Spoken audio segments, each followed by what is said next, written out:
What's going on, guys? JSGC here, and we are here for another Manchester City video. Today we're going to be doing my match review, match reaction and match analysis of Manchester City's 4-1 away victory against AFC Bournemouth in the Premier League. Before I do crack on with this video though, make sure, like always, if you are enjoying the content, then do subscribe to my channel, press that red button, press the bell and put your push notifications on. Now less than 1,700 subs away from 30,000 subscribers, so any help towards that would be much appreciated. Also, don't forget as well, social media links there in the description below and sliding across at the bottom of the screen if you want to go and follow me on my Twitter and Instagram. TikTok link also in the description if you want to go and follow me on there. Also, don't forget as well, email in the description if you want to hit me up for any sponsorships for any videos or any general business inquiries. Leave a thumbs up too if you do enjoy this video. Aiming for 100 likes, or any help towards that would be great. Do let me know your thoughts in the comments below as well of what you make of this victory for Manchester City. Finally, I just want to say a big thank you to the GT Player for sponsoring today's video. You can check out their link, that is in the description. Remember, use code JSGC5, that will give you 5%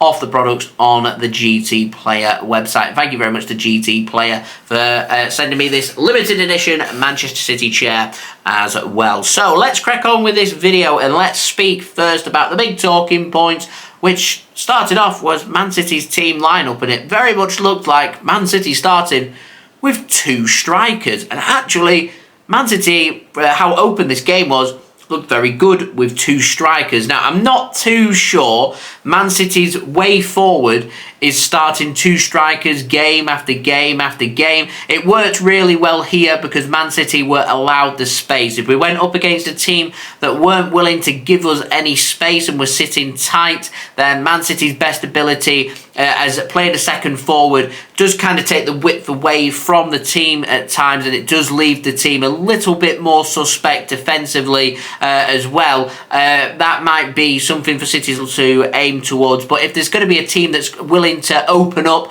and Manchester City are going to find space in and around, then playing a front two could well be a good way to go. And I would experiment this more for Man City's game against Bristol City. The problem that I have on Tuesday evening, we're probably not going to be seeing Erling Haaland starting in that game, and so I suspect City will just revert back to having just the one striker rather than two, and I don't suspect we'll maybe see this front two from Man City again for a good few weeks. So I don't really have an answer as to whether it is a way forward for Manchester City or not, but on my assessment here, it worked really well because there was space. If a team's not going to give us space, how are Man City going to find them little pockets of space to be able to have really good link-up play? And as I said, it can leave Man City a little bit more suspect if you're going with an extra attacker of not having the extra cover in midfield. And if we're having a little bit of a midfield battle, is starting Julian Alvarez and Erling Haaland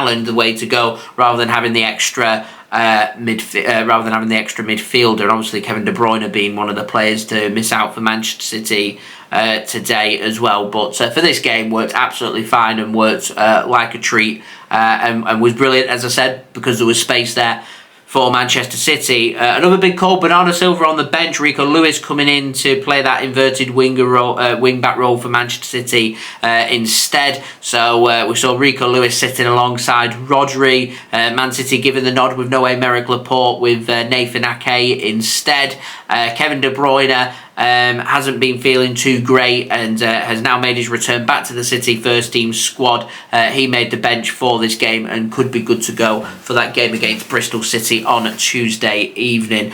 So enough about the teams, more about with the match. And I was speaking on my live stream just saying, first 10-15 minutes, Man City used to always have a real good pop, 2 or 3 shots, trying to make something happen. And over the last few games, we haven't really seen that, which a good old commentator's curse, because 15 minutes in we saw Julian Alvarez open up Man City's scoring, and City literally were queuing up to score the goal with Phil Foden getting tackled. It was a really good ball from Ilkay Gundogan played into Foden. He takes control of the ball. He looked around the goalkeeper, Neto. He got tackled. It fell nicely to Erling Haaland. He had a deflected effort put onto the crossbar, and waiting at the back post like a clinical striker, and the advantage of starting 2 up top, there was Julian Alvarez to tuck that away.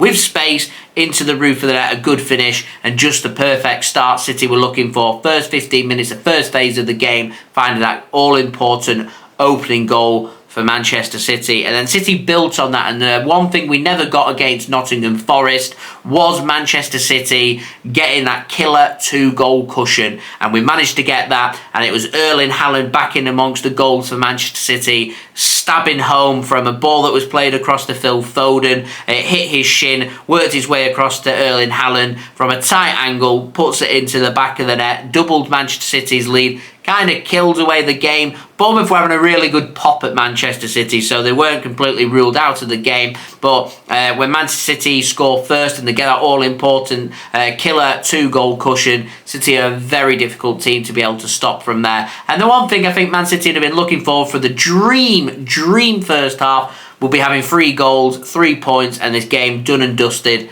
by half-time. And we did. Phil Billing giving the ball away to Phil Foden. He holds off the defender really well. Shows a good physical strength there from a player with a low centre of gravity like Phil Foden, who put in a really good shift here today in this game. Has the goal gaping open for him. Slots it past Neto into the back of the net. 3-0 Manchester City on the 45th minute. Job done and dusted. Man City can come out in the second half, and I was expecting to see City just sort of coast the rest of this game, and it didn't happen. City continued that intensity, continued to the 51st minute when Julian Alvarez had his goal ruled out for him, and instead given us an own goal to Chris Mepham as his effort came off the knee of Mepham. It looked like it might have been heading wide, so Alvarez doesn't get himself a brace, and instead it gets put into the back of the net to put Manchester City 4-0 up, and it allowed us to make the substitutions. It allowed us to get 40 minutes for Sergio Gomez, 40 minutes for Kalvin Phillips, and this is the only way that we're going to see squad rotation really work for City, is when we're in a position to rotate the squad during a game.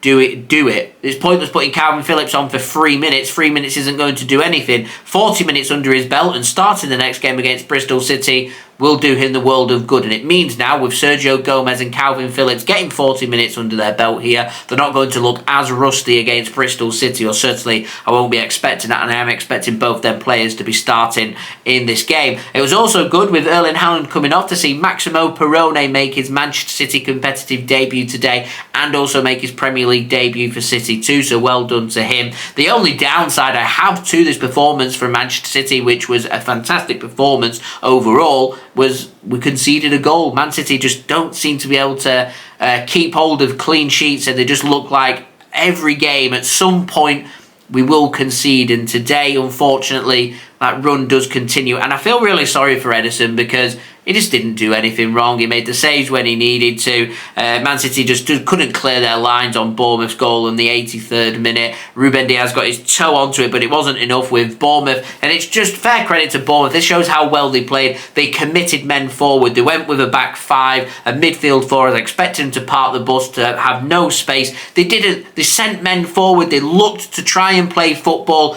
to play against Manchester City, to create opportunities, to score goals, and to try and beat Manchester City kind of at their own game. And it's a very difficult thing to do, but I have respect for that. And so I don't begrudge them of grabbing that goal from Jefferson Lerma on 83 minutes to make it 4-1 and take away our clean sheet. It does mean we've got something to aim for against Bristol City. We'll see if Stefan Ortega Moreno will get given the nod for that game and whether he can keep a clean sheet, because Man City's last clean sheet came when Ortega Moreno was in goal against Arsenal in the FA Cup. We've not kept a Premier League clean sheet since January in our home match against Wolves, and it feels like forever ago. And today, great opportunity, 4-0 up to keep a clean sheet, and it hasn't happened, but it showcases just how hard Bournemouth worked to try and get something to show from this game, and they did with that goal. However, doesn't change the fact that Man City have won this game, picked up an important 3 points. We're 2 points behind Arsenal, who play on Wednesday evening against Everton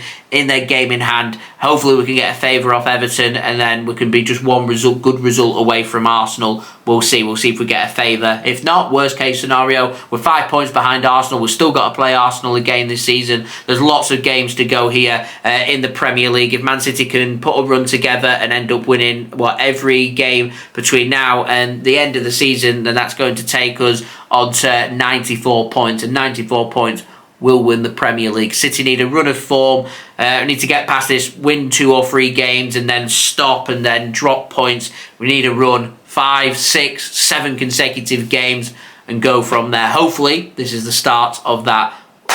But that all said and done, really good victory for Manchester City today with a really good performance, and under pressure too, showed real grit and fight, and hopefully now Man City can really kick on from this result and look to put a lot of pressure onto Arsenal and see if we can have some success come at the end of the season. But all focus now moves away from the Premier League and onto the FA Cup 5th round match against Bristol City. We'll have all the build up to that over the coming days. So that's been the video. I hope you enjoyed the video. If you did enjoy this video, leave a thumbs up. That would be great. 100 likes is the aim, so any help towards that would be much appreciated. Don't forget as well to leave your thoughts in the comments below what you made of this victory for Manchester City. Also, don't forget to subscribe if you're new around here. Press that red button, press the bell, and put your push notifications on. Social media links, they're in the description below and slide across at the bottom of the screen if you want to go and follow me on my Twitter and Instagram. Email also in the description if you want to hit me up for any sponsorships for any videos or any general business inquiries. TikTok link also in the description if you want to go and follow me on there. And finally, I want to say a big thank you to today's video sponsor, which is brought to you by GT Player.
I'll see you all again real soon for the next video. So I've been JSGC. Thank you everyone for watching. I hope everyone is safe and well. Peace.